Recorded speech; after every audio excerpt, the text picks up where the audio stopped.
Vote चोर। नमस्कार, मैं हूं विशाल यादव। जिस बात का डर प्रधानमंत्री नरेंद्र मोदी और चुनाव आयोग को सता रहा था, वो बात सामने आ गई है। दिल्ली में एसआईआर के विरोध में जबरदस्त हंगामा शुरू हो गया है। बहुत बड़ा आंदोलन शुरू हो गया है। राहुल गांधी ने जो आगाज शुरू की है, पूरे देश में ऐसा ही होने जा रहा है। कई राज्य सरकारों ने इस बात का ऐलान कर दिया है कि हम एसआईआर के खिलाफ महाआंदोलन करेंगे। अब दोस्तों, जरा इस वीडियो को देख लीजिए। ये वीडियो जब से सामने निकल कर आई है, प्रधानमंत्री नरेंद्र मोदी की हालत खराब हो गई है। चुनाव आयोग की लंका लगने जा रही है। हम सभी लोगों को मालूम है कि एसआईआर के जरिए विपक्ष के वोट बैंक को खत्म किया जा रहा है। उत्तर प्रदेश की बात करें तो 3 करोड़ से ज्यादा मतदाताओं का हक छीनने की कोशिश हो रही है। यानी कि विपक्ष का वोट बैंक खत्म कर दिया जाएगा और एक तरफा बीजेपी को वोट पड़ेंगे और भाजपा लंबे समय तक सत्ता में रहना चाहती है। इसीलिए एसआईआर के नाम पर यह जबरदस्त बेईमानी चल रही है। दोस्तों, इसी को लेकर दिल्ली में जबरदस्त आंदोलन शुरू हो गया है। हम सभी लोगों को मालूम है कि 2-3 दिनों से हम लोगों को सूचना मिल रही है कि दिल्ली में रामलीला मैदान में बहुत बड़ा आंदोलन होने जा रहा है। और इस आंदोलन की शुरुआत होते ही भाजपा दहशत में आ गई है। चुनाव आयोग डर गया है। राहुल गांधी नारा लगा रहे हैं, वोट चोर गद्दी छोड़, वोट चोर गद्दी छोड़। हजारों लोग दिल्ली के रामलीला मैदान में एकत्रित हो गए हैं। जबरदस्त तरीके से प्रोटेस्ट शुरू हो गया है और यह पूरे देश में होने जा रहा है। यह भी सुन लीजिए, अगर चुनाव आयोग ये सोच रहा है कि यह दिल्ली तक ही सीमित है तो यह उसकी सबसे बड़ी भूल है। दिल्ली तक नहीं, बल्कि यह पूरे देश में होने जा रहा है। कई राज्य सरकारों ने इसका ऐलान कर दिया है। बंगाल में तो इसका जबरदस्त विरोध चल ही रहा है। अब केरल में भी ऐसा होने जा रहा है। अब बहुत बड़े पैमाने पर आंदोलन होने जा रहा है। अब दोस्तों, ऐसा लग रहा है कि ईवीएम मशीन भी बैन हो जाएगी, क्योंकि सड़क से लेकर संसद तक ईवीएम के खिलाफ भी जबरदस्त तरीके से नारेबाजी हम सभी लोग देख रहे हैं। ईवीएम हटाओ, देश बचाओ के नारे लग रहे हैं। ईवीएम की जगह बैलेट पेपर के वापसी की मांग की जा रही है। यहां तक कि उत्तर प्रदेश के पूर्व मुख्यमंत्री समाजवादी पार्टी के राष्ट्रीय अध्यक्ष अखिलेश यादव ने भरी संसद में कहा कि हमें बैलेट पेपर से चुनाव कराना चाहिए, ईवीएम पर भरोसा नहीं है। बड़े बड़े देश बैलेट पेपर से चुनाव करा रहे हैं तो भारत में ईवीएम की क्या जरूरत है। ईवीएम हटाइए, देश बचाइए, लोकतंत्र बचाइए, संविधान बचाइए। अब सबसे बड़ी बात यह है कि ये जो आंदोलन शुरू हुआ है, यह आंदोलन कितने दिनों तक चलेगा। अगर ज्यादा नहीं 1 महीने भी यह आंदोलन चल जाए तो देश में चुनाव आयोग की हालत खस्ता हो जाएगी। हम सभी लोगों को मालूम है।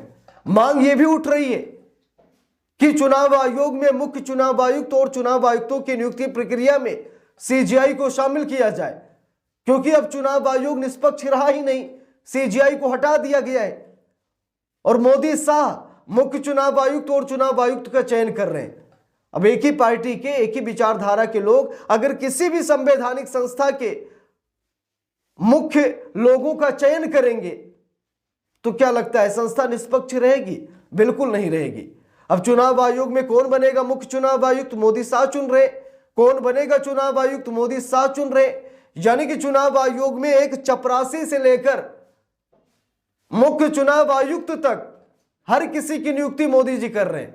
यानी कि पूरी संस्था ही प्रधानमंत्री नरेंद्र मोदी के कब्जे में आ गई है। इसी बात को लेकर आज दिल्ली में जबरदस्त तरीके से आंदोलन हम सभी लोग देख रहे हैं। दिल्ली में जबरदस्त तरीके से इसका विरोध हो रहा है। वोट चोर गद्दी छोड़ के नारे लग रहे हैं। प्रधानमंत्री नरेंद्र मोदी बीच पार्लियामेंट में विदेश चले गए हैं, संसद भी छोड़ दिए हैं। यानी कि मोदी जी डर रहे हैं।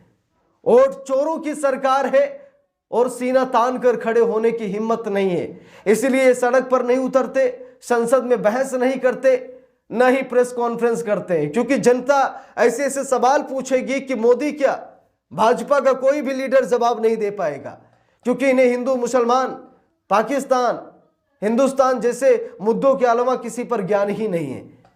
ये एसआईआर पर क्या ज्ञान देंगे? ये ईवीएम चोरी पर क्या ज्ञान देंगे?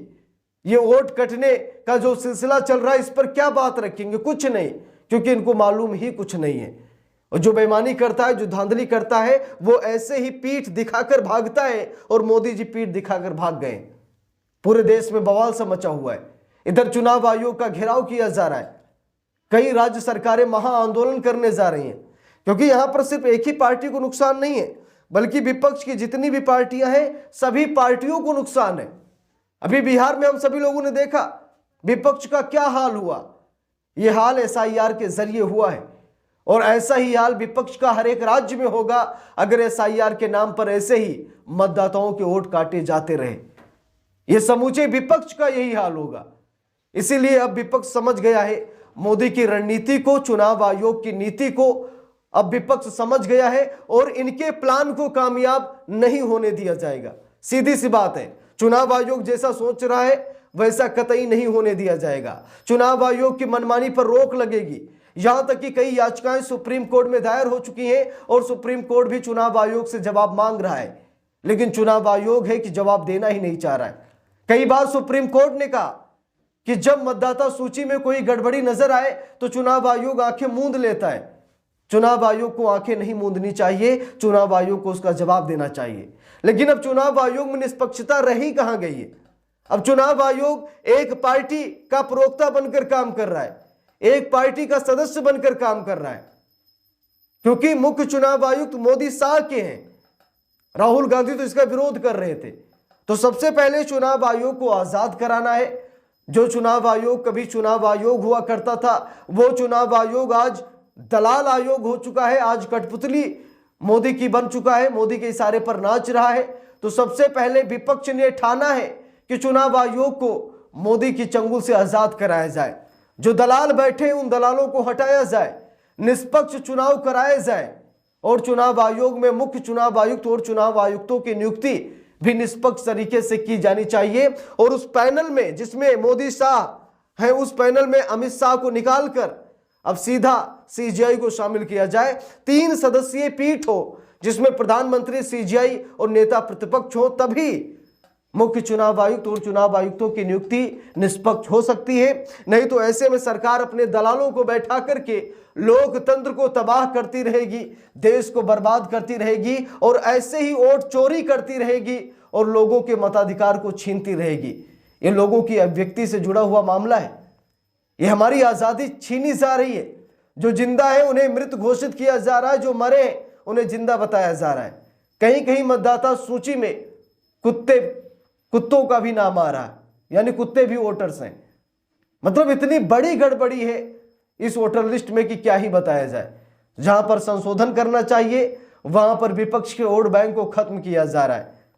तो चुनाव आयोग जो कुछ भी कर रहा है इसको लेकर पूरे दिल्ली में हंगामा सा मचा हुआ है, बड़े लेवल पर आंदोलन शुरू हो गया है। अब देखते हैं कि चुनाव आयोग की हेकड़ी कम पड़ती या नहीं। बाकी आप सभी लोगों की क्या राय है कमेंट करके जरूर बताइएगा। वीडियो को लाइक शेयर, अगर चैनल पर नए हैं सब्सक्राइब करके सपोर्ट कीजिएगा। मिलते हैं दूसरी वीडियो में, तब तक के लिए बहुत बहुत धन्यवाद।